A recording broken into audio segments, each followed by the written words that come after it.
اگلا سوال کراچی سے اشال صاحبہ پوچھتی ہے 4 رکعت والی سنت نفل نماز میں اگر غلطی سے پہلی یا دوسری رکعت میں فاتحہ کے بعد سورۃ الناس پڑھ لیا تو اس کے بعد کیا حکم ہے؟ یعنی اس کے بعد کوئی اور سورت سے نماز پڑھنے سے نماز ہو جائے گی، یا ترتیب نہ ہونے کی وجہ سے سجدہ سہو کرنا ہوگا، یا دوبارہ نماز پڑھنا ہوگی؟ اس سلسلے میں رہنمائی فرما دیجیے۔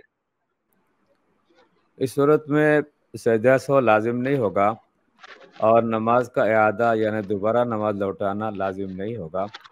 البتہ یہ ہے کہ چاہے تو وہی صورت دوبارہ دہرا لیں باقی رکعت میں، یا پھر اگر آگے الف لام میم سے کچھ پڑھنا چاہیں تو اس کی گنجائش ہے۔ تو یہ دونوں صورتیں ہو سکتی ہے کہ یہ یا تو اسی صورت کو باقی رکعت میں دہرا لیں، یا پھر آگے جو ہے سورہ الف لام میم سے کچھ آیتیں پڑھ لیں، تو اس کی گنجائش ہے۔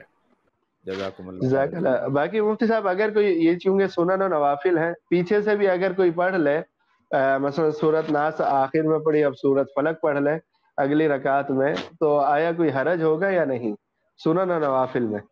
وہ بہتر نہیں ہے، آگے سے پڑھنا چاہیے۔ اگر کسی نے پڑھ لی تو کوئی فرض یعنی سجدہ سہو لازم نہیں ہوگا، لیکن بہتر صورت یہ ہے کہ آگے سے پڑھے، ترتیب کو خراب نہ کرے۔